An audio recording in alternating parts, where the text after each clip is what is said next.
Hello दोस्तों, तो स्वागत है आप सभी का इस वीडियो में। आज हम लोग रियल नंबर का पार्ट 3 देखने वाले हैं। इससे पहले 2 पार्ट पढ़ा चुके हैं और काफ़ी लंबे समय के बाद आए हैं क्योंकि थोड़ा-सा समय का अभाव चल रहा है। आइए हम लोग बिना टाइम को गँवाए वीडियो को शुरू करते हैं। देखिए क्वेश्चन दिया हुआ है कि एचसीएफ 306 और 657 का 9 है, तो एलसीएम 306 और 657 का क्या होगा? मतलब 306 और 657 का एलसीएम क्या होगा? तो जो 2 संख्या जब दिया रहता है तो उसका एचसीएफ और एलसीएम तो निकालना हम लोग जानते ही हैं। लेकिन हम लोगों को किसी यूक्लिड विभाजन या गुणनखंड विधि से नहीं निकालना है, बल्कि इसको एक फ़ॉर्मूला पे निकालना है, जिसके लिए हम लोग को एक कॉन्सेप्ट जानना ज़रूरी है। तो आइए हम लोग कॉन्सेप्ट सीखते हैं। यह कॉन्सेप्ट जो है सिर्फ़ 2 संख्याओं पे लागू होता है। तो कॉन्सेप्ट ये है कि अगर एलसीएम और गुना एचसीएफ एचसीएफ बराबर 2 संख्याओं का गुणनफल होता है। 2 संख्याओं का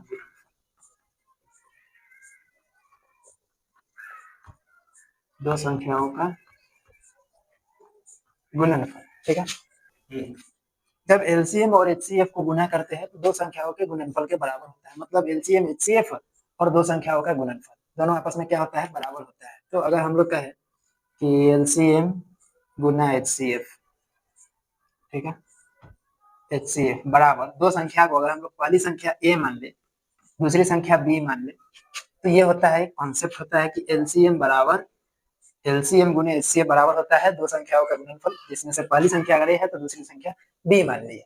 हम लोग इसको एक बार चेक करके देखते हैं। जैसे कोई एक छोटा सा एग्जांपल ले लेते हैं। तो अगर हम लोग 2 संख्या ले ले एग्जांपल के लिए, अगर मान लेते हैं कि 2 संख्या कोई ले लेते हैं 15 और 20, ठीक है। 15 और 20 कोई 2 संख्या है। अगर इसमें से हम लोग किसी को ए मान लेते हैं और किसी को बी मान लेते हैं, उससे कोई दिक्कत नहीं कि बड़ी संख्या किसको मानना है, छोटी किसको मानना है, इसमें वो कोई बात नहीं है। तो एक संख्या को हम लोग मान लिए ए और एक को मान लिए बी, ठीक है। तो अब हम लोग जैसे निकालना सीखे थे गुणनखंड विधि से ही अगर निकालते हैं, 15 का गुणनखंड करते हैं 3 पचे 15 और 20 का गुणनखंड करते हैं 2 से 10, 2 से 5, मतलब 15 का गुणनखंड हो गया 3 गुने 5 और 20 का गुणनखंड हो गया 2 गुने 2 गुने 5। अगर हम लोग यहाँ से एलसीएम निकालते हैं तो एलसीएम हो जाएगा 2 का स्क्वायर, जो सबसे ज्यादा बार आया हो। 2 में 2 सबसे ज्यादा बार आया है तो 2 का स्क्वायर मतलब 2 गुना 2, और उसका 3 में तो एक 3 ही है, और 5 में दोनों में 5 कॉमन है तो एक 5 ले लीजिए। मतलब एलसीएम हो गया 2 दूना 4, 4 तिया 12, 12 पच्चीस 60 हो गया एलसीएम। तो यहाँ पे एलसीएम आ गया 60। अब हम लोग एचसीएफ देखेंगे। एचसीएफ अगर निकालते हैं तो एचसीएफ क्या हो जाएगा? जो दोनों में कॉमन, हाईएस्ट कॉमन फैक्टर, तो एक तो है 5 और कोई कॉमन है ही नहीं, तो इसका एचसीएफ कितना हो जाएगा? 5 हो जाएगा। एचसीएफ कितना हो गया? 5 हो गया, और एलसीएम कितना हो गया? 60 हो गया। अब हम लोग चेक करते हैं कि क्या ये बात जो है सही है या नहीं है। तो एलसीएम गुना एचसीएफ, तो एलसीएम कितना है? एलसीएम है 60 गुना एचसीएफ कितना है? 5 है। कितना आया? 6 पचे 30, 300 आया। और अब हम लोग एक चीज और चेक करते हैं, ए और बी मतलब 2 संख्या, जो 2 संख्या लिए थे हम लोग 15 और 20 लिए थे, तो 15 और 20 को भी आपस में गुना करके देखते हैं। 15 दूना 30, 300, मतलब ये संख्या ही बराबर है। मतलब ए और बी को गुना करने पर एलसीएम और एचसीएफ के बराबर है। मतलब इससे ये पता चला कि 2 संख्याओं का गुणनफल एलसीएम और एचसीएफ के गुणनफल के बराबर होता है, ठीक है। तो यहाँ पे ये चीज तो पता चल गया कि ये कैसे होता है। अब इससे कुछ फॉर्मूला बनता है, उसे बता देते हैं, ठीक है। ये हमारा एक मेन टॉपिक हो गया। अब इससे जो है हम लोग जैसे बचपन में पढ़े थे कि जब प्लस बराबर के उधर जाता है तो माइनस होता है, माइनस बराबर के उधर जाता है तो प्लस होता है, जब गुना बराबर के उधर जाता है तो भाग हो जाता है, और जब भाग बराबर के उधर जाता है तो गुना हो जाता है। ये चीज हम लोग बचपन में पढ़े थे, 6 क्लास में ही पढ़े थे ये चीज।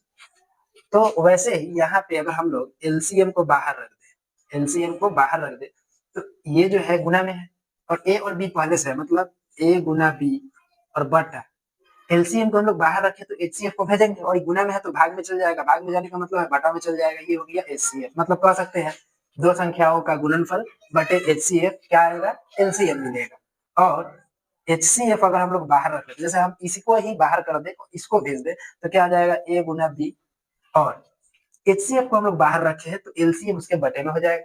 एलसीएम क्या हो जाएगा? उसके बटे में हो जाएगा। तो इससे हमारा ये एचसीएफ निकल जाएगा और इससे एलसीएम निकल जाएगा, दोनों से 2 निकल गया। अब अगर ऐसा करें कि इसमें से हमको अगर ए निकालना हो तो बी को इधर भेज देंगे, बी निकालना हो तो ए को भेज देंगे। जैसे देखिए अगर हम लोग ए को रख ले बाहर तो एलसीएम एचसीएफ तो ऊपर में है ही, एलसीएम गुना एचसीएफ है, और बी जो है गुना में है तो भाग में चला जाएगा। ये चला जाएगा भाग में, मतलब कह सकते हैं कि पहली संख्या अगर निकालना हो तो पहली संख्या बराबर एलसीएम गुने एचसीएफ बटा। तो दोस्तों लाइट कट गया है, आइए फिर भी देखते हैं, क्लास नहीं रुकेगा, चाहे लाइट आए चाहे जाए उससे कोई फर्क नहीं पड़ता है। तो ए बराबर क्या हो गया, एलसीएम गुने एचसीएफ और बटा बी, मतलब पहली संख्या अगर ए है तो पहली संख्या बराबर एलसीएम गुने एचसीएफ बटे दूसरी संख्या।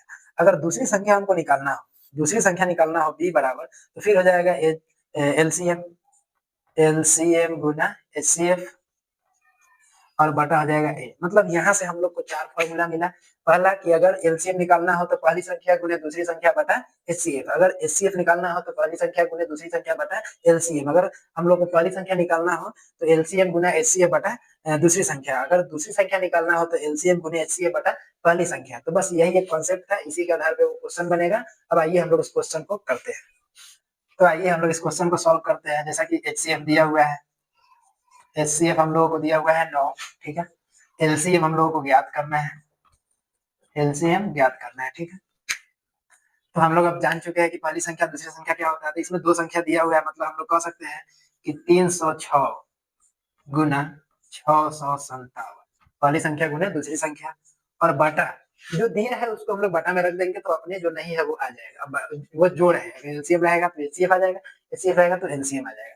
तो यहाँ पे एचसीएफ दिया हुआ है, तो ये हो गया एचसीएफ 9, और निकालना क्या है, तो एलसीएम निकालना है। क्या निकालना है, एलसीएम, ठीक है। एलसीएम निकालना है, बड़ा बड़ा लिख रहा था कि दिखाई दे। अब इसको हल कर लेना है, तो हल करते हैं। देखिए 9 से काटते हैं, 9 सते 63, 63 दो गया 9 तिया 27, 3 बार में ये कट गया, ठीक। अब 306 का 73 से गुना कर देते हैं, 306 का गुना कर देते हैं 73 से, 6 3 18 और 3 तिहाई 9, 6 3 18 और 3 तिहाई 9, 7 6 42 और 7 3 21, ठीक है। 8 3 9 4 13 का 3, और उसके बाद 1 2 और उसके बाद में फिर 2, ठीक है। 338, ठीक है। चलो स्टार्ट करो। तो इसको गुना करने पर कितना आ गया, गुना करने पे आया 22,338, और यही हो गया हमारा एलसीएम, ठीक है। तो ये चीज तो समझ में आ गया कि जब एलसीएम दिया हो तो एचसीएफ कैसे निकलेगा, जब एचसीएफ दिया होगा तो एलसीएम कैसे निकलेगा। जैसे हम एक उदाहरण लिए थे, आपको दिखाते हैं। जैसे हम लोग एक उदाहरण लिए थे 15 और 20, 15 और 20 की कोई संख्या था जिसका एलसीएम आपको याद होगा, एलसीएम कितना आया था, तो एलसीएम 60 आया था, और एचसीएफ कितना आया था, तो एचसीएफ 5 आया था। अब मान लीजिए कि हम ये कहें कि हमको एलसीएम नहीं पता है, एलसीएम ज्ञात करना है। तो जो दो संख्या है, कौन दो संख्या है, इसको हम लोग मिटा देते हैं, बस बीच में ही रहेगा, ज्यादा अच्छा दिखेगा।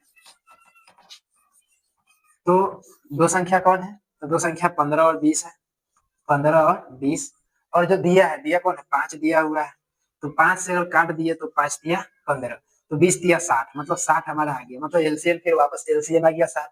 इससे पता ये चलता है कि ये फॉर्मूला सही है। और कहीं कहीं पे कहता है कि एलसीएम ज्ञात करे या एचसीएफ ज्ञात करे तथा सिद्ध करे कि जो एलसीएम गुने एचसीएफ बराबर दो संख्याओं का गुणनफल का तथ्य सत्य है या नहीं है, इस बात को सिद्ध करे, तो हम लोग उस स्थिति में क्या करते हैं, एलसीएम एचसीएफ निकाल लेते हैं, उस दोनों को गुना करते हैं, और जो दो संख्या दिया रहता है उसको भी आपस में गुना करते हैं, और देखते हैं कि दोनों बराबर हुआ कि नहीं। अगर बराबर हो गया तो लिख देते हैं कि यह सत्य है। जैसे यहीं पे, जैसे मान लीजिए कि यहाँ पे ये एलसीएम भी आ गया और एचसीएफ भी आ गया और दो संख्या भी दिया हुआ है, तो अब हम लोग कुछ नहीं करेंगे, बस दोनों संख्याओं को आपस में गुना कर देंगे। तो दोनों संख्या को गुना कर देंगे तो ए और बी गुना करेंगे तो कितना आएगा, 300, और एलसीएम को एचसीएफ से गुना करेंगे, शॉर्ट में एलएच लिख दिए, अगर गुना करेंगे तो ये भी कितना आएगा, 300। तो कह सकते हैं चूंकि यहाँ एलसीएम, यहाँ पे एलसीएम गुना एचसीएफ बराबर ए गुना बी है, अतः यह तथ्य सत्य है या सिद्ध होता है, ठीक है। ये चीज लिखना पड़ता है। आइए नेक्स्ट क्वेश्चन की ओर बढ़ते हैं। तो दोस्तों यहाँ पे क्वेश्चन दिया है, गुणनखंड वृक्ष यानी ट्री फैक्टर्स विधि से 72 और 96 का एचसीएफ तथा एलसीएम ज्ञात करें तथा सत्यापित करें कि एलसीएम गुना एचसीएफ बराबर इनका गुणनफल। मतलब कहने का यही है कि ए गुना बी होगा, ये बात सत्यापित भी करना है, ठीक है। तो यहाँ पर गुणनखंड वृक्ष पहले ही सिखा चुके हैं, कितना 72 और 96। तो गुणनखंड वृक्ष से बनाते हैं, 2 से लगाए 36 बार में, ठीक है। फिर 2 से लगाए 18 बार में, फिर 2 से लगाए 9 और फिर 3 से लगाए 3 बार, ठीक है। तो यहाँ पर लिख सकते हैं 72 का गुणनखंड कितना आ गया 2 3 2 के पावर 3 गुना 3 के पावर 2 ये हो गया। इसको ऐसे लिख सकते हैं। अब यहाँ पे 2 से भाग दिए 48 बार में, फिर 2 से भाग दिए 24 बार में, फिर 2 से भाग दिए 12, फिर 2 से भाग दिए 6 और फिर 2 से भाग दिए 3। मतलब 96 को लिख सकते हैं 2 के पावर 2 4 5, 2 के पावर 5 गुना 3, ठीक है। तो ये हो गया गुणनखंड। फिर से इसका गुणनखंड ज्ञात कर दिया। हमको निकालना क्या था, निकालना था एलसीएम, ठीक। तो एलसीएम के लिए सबसे बड़ा घात कौन है, जो सबसे ज्यादा बार आया हो तो वो है 2 के पावर 5, जो सबसे ज्यादा बार आया है। पहला ये हो गया और दूसरा ये हो गया कि 3 के पावर 2 है, तो 3 सबसे ज्यादा बार आया है, तो 2 के पावर 5 गुना 3 के पावर 2। इसको गुना करने पे आएगा 8, उसके बाद 16 और 16 दुना 32, ठीक है। और 3 तिया 9, 9 दुना 18 के 8, 9 तिया 27 28 के 88, 9 दुना 18 के 88, 9 तिया 27 28 के 88 2, यानी कि 288। ये इसका आ गया एचसीएफ। और अब एचसीएफ पता ही है कि दोनों में क्या आना चाहिए, कॉमन आना चाहिए। यहाँ पे हम लोग निकालेंगे HCF। तो HCF के लिए पता ही है कि जो दोनों में कॉमन हो, ठीक है, दोनों में क्या हो, कॉमन हो।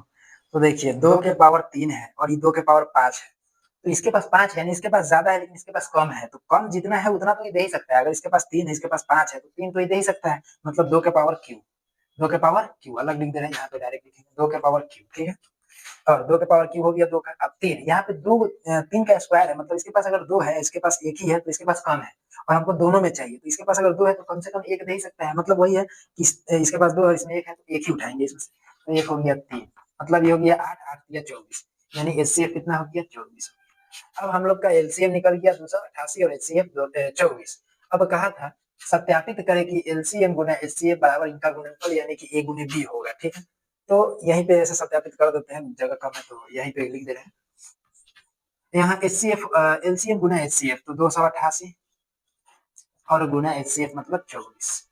288 को 24 से गुना कर देते हैं तो कितना आ जाएगा, 288 गुना 24, 8 चौका 32 के 2 हासिल 3, 8 चौका 32 और 3 35 के 5 हासिल 3 और 4 गुना 8 3 11, 8 दुना 16 के 6, 8 दुना 16 17 के 6 हासिल 1, 2 दुना 4 1 5, 2 6 5 11 के 1 7 1 8 5 1 6, 6812।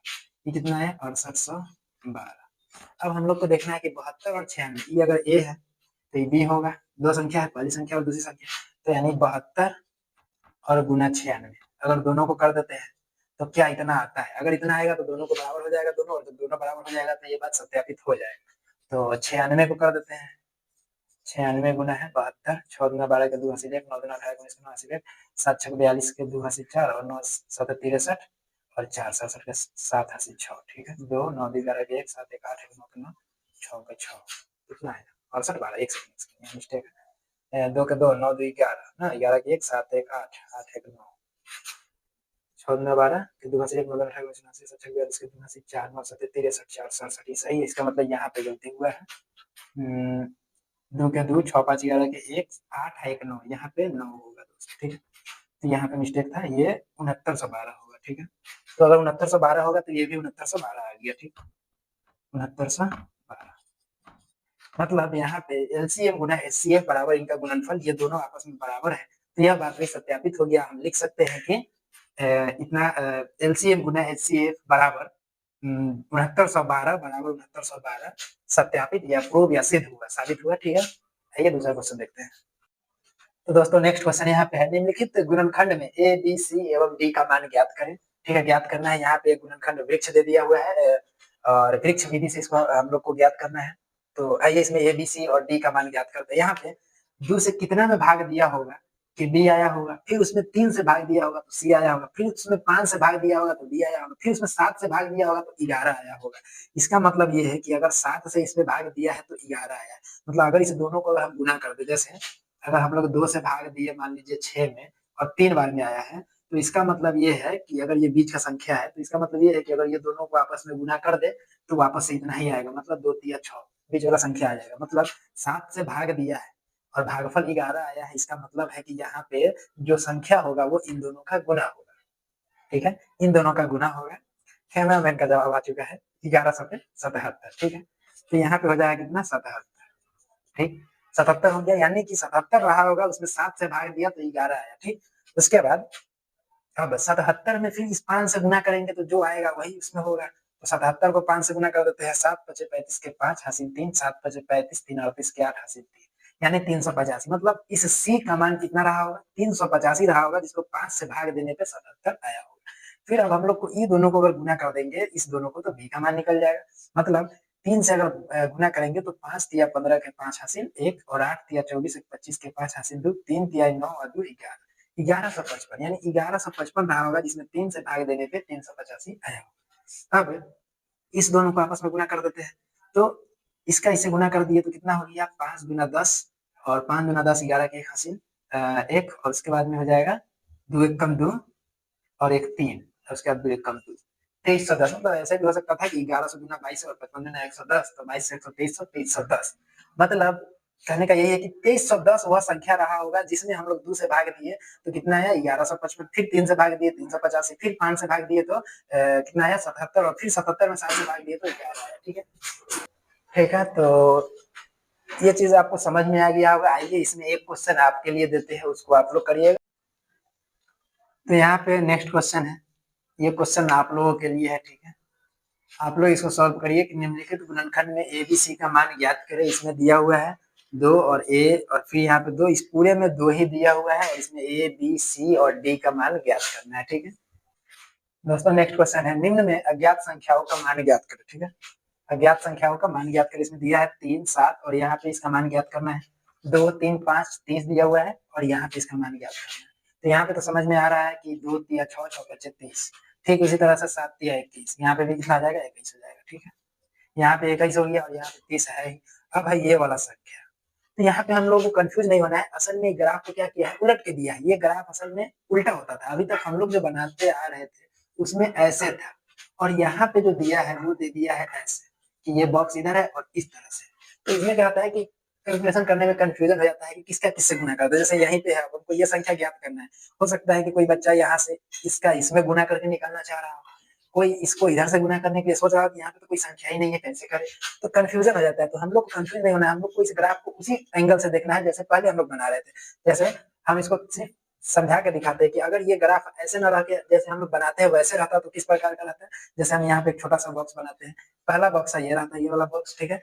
और यहाँ से 2 निकला रहता है इस तरह से श्रृंखला, एक ये रहता है और एक ये रहता है, इसमें रहता है क्वेश्चन मार्क, और यहाँ पे ये है 30। इसको हम लोग उलट रहे हैं, ठीक है? 30, अब 30 के नीचे देखिए क्या है? 3 हुआ है, ठीक? 3 बॉक्स है,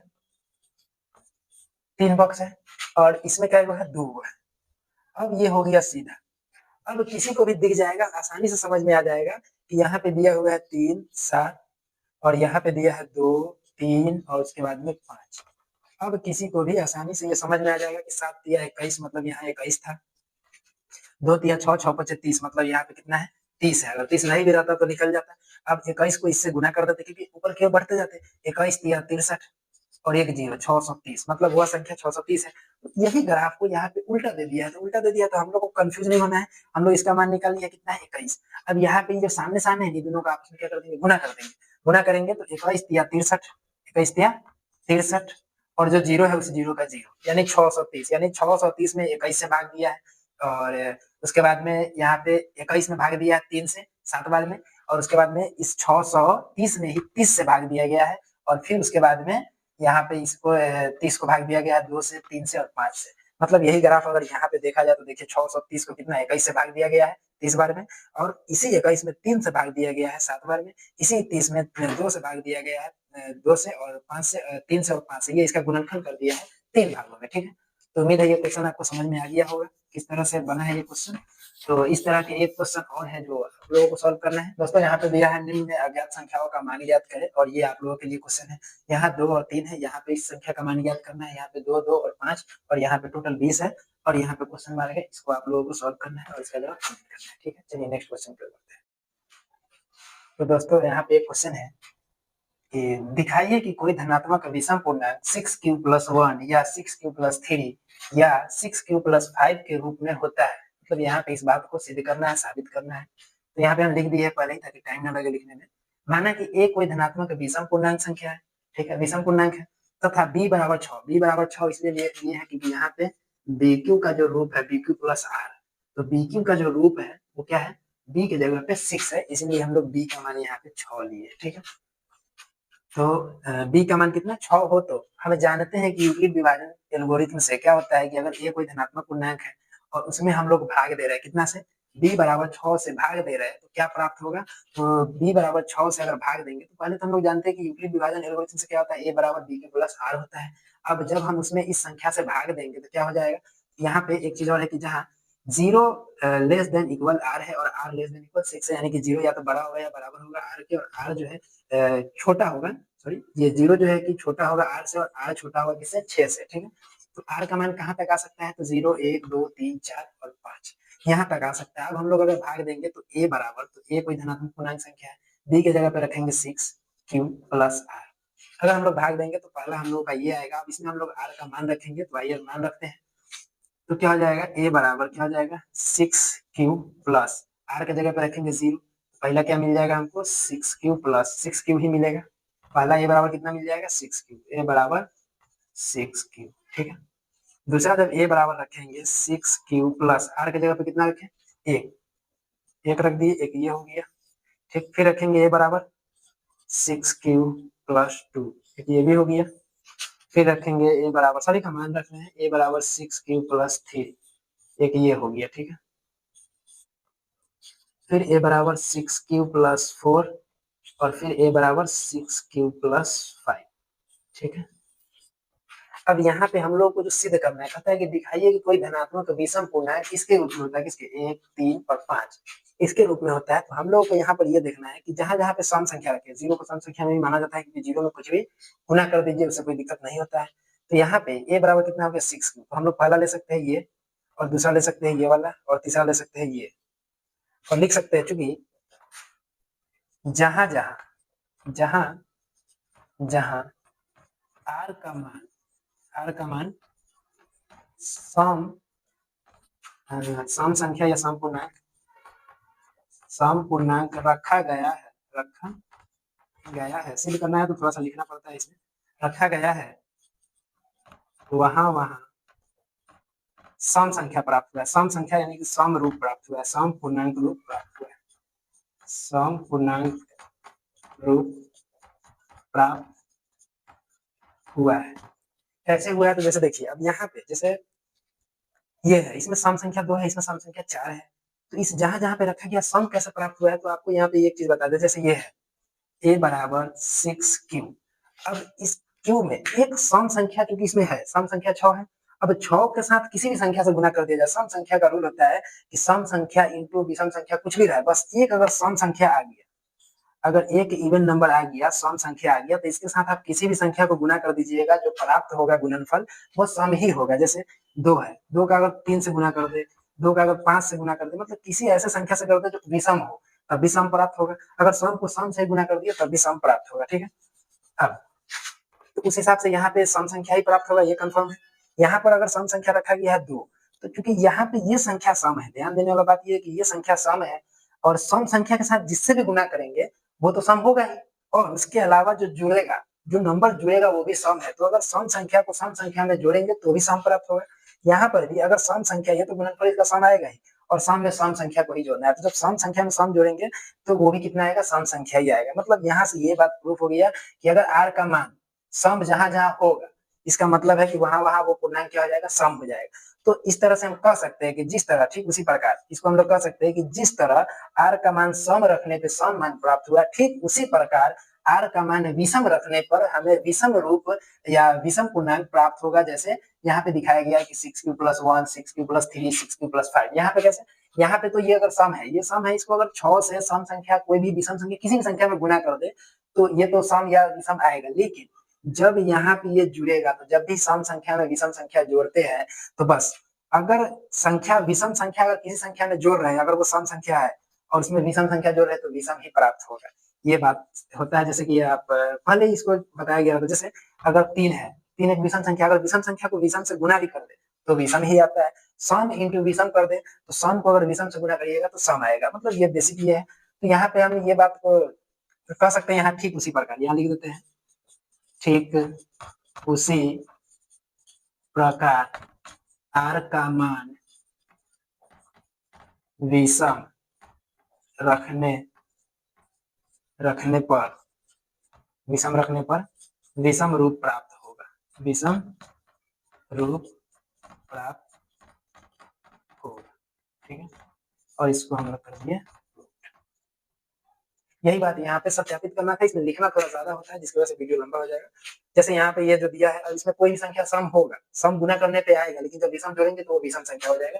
तो इस तरह से ये क्वेश्चन होगा। ठीक है, उम्मीद है आपको ये क्वेश्चन समझ में आया हो। आइए नेक्स्ट क्वेश्चन की ओर बढ़ते हैं। तो दोस्तों ये लास्ट क्वेश्चन है, सिद्ध करें कि कोई धनात्मक सम पूर्णांक 4q प्लस या 4q प्लस 2 के रूप में होता है। आप लोगों को यहाँ पे r का मान रखना है 0, 1, 2 और 3। 3 तक इसलिए जाएंगे कि एक विषम संख्या कम से कम 1, 2 लेंगे तो पता चलेगा कि किसका सम रूप है और किसका विषम रूप है। और b का मान 4 रखेंगे। क्योंकि वीडियो काफी लंबे समय से बना रहे हैं और थोड़ा सा इधर उधर में टाइम ज्यादा लग गया है, तो वीडियो को यहीं पे खत्म करते हैं, टाइम ज्यादा हो रहा है। तो हम मिलते हैं नेक्स्ट वीडियो में, और आप लोग इस क्वेश्चन को सॉल्व करके और कमेंट करें।